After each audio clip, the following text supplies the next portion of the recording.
প্রেম করলে এমন প্রেমই করা উচিত। একটা ছোট্ট শহরে দুজন মানুষ থাকতো, রাহাত আর মেঘলা।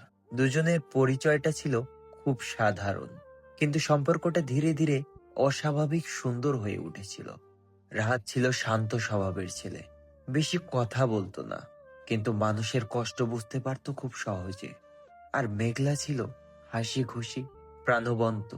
তার হাসি দেখলেই মনে হতো সব দুঃখ এক মুহূর্তেই হারিয়ে যায়। তাদের প্রথম দেখা হয়েছিল একটা বইয়ের দোকানে। একই বই নিতে গিয়ে দুজনের হাত একসাথে পড়ে। অদ্ভুতভাবে কেউ তখন সরেনি, শুধু একে অপরের দিকে তাকিয়ে একটু হেসেছিল। সেই হাসিটাই ছিল শুরু।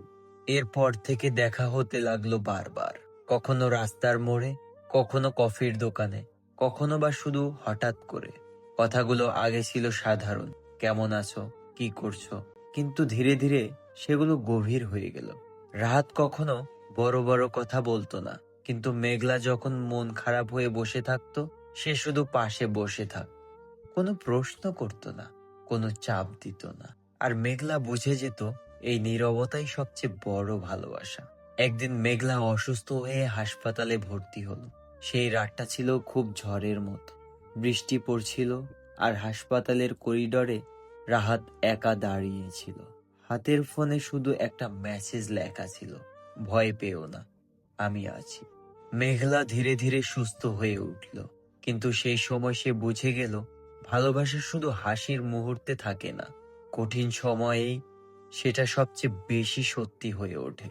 কয়েক মাস পর মেঘলা চলে যাওয়ার সিদ্ধান্ত নিল অন্য শহরে, চাকরির জন্য। যাওয়ার দিন রাহাত কিছু বলেনি, শুধু স্টেশনে দাঁড়িয়ে একটা ছোট্ট কাগজ দিয়েছিল।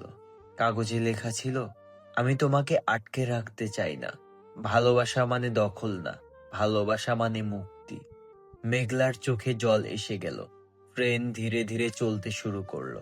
জানালার পাশে দাঁড়িয়ে সে দেখলো রাহাত এখনো একইভাবে দাঁড়িয়ে আছে, নীরব, স্থির, কিন্তু অটল। বছর কেটে গেল, যোগাযোগ কমে গেল, কিন্তু অনুভূতি কমলো না। কারণ কিছু ভালোবাসা দূরত্বে হারায় না, শুধু নীরব হয়ে থাকে।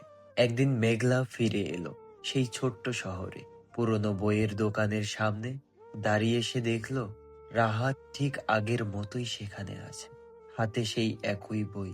দুজনের চোখে চোখ পড়ল। কোনো কথা হয়নি, কিন্তু সব কথা শেষ হয়ে গিয়েছিল এই এক মুহূর্তে। আর সেই নীরবতার ভিতরেই ছিল সবচেয়ে সত্যি প্রেম। হ্যাঁ, প্রেম করলে এমন খাঁটি প্রেমই করা উচিত।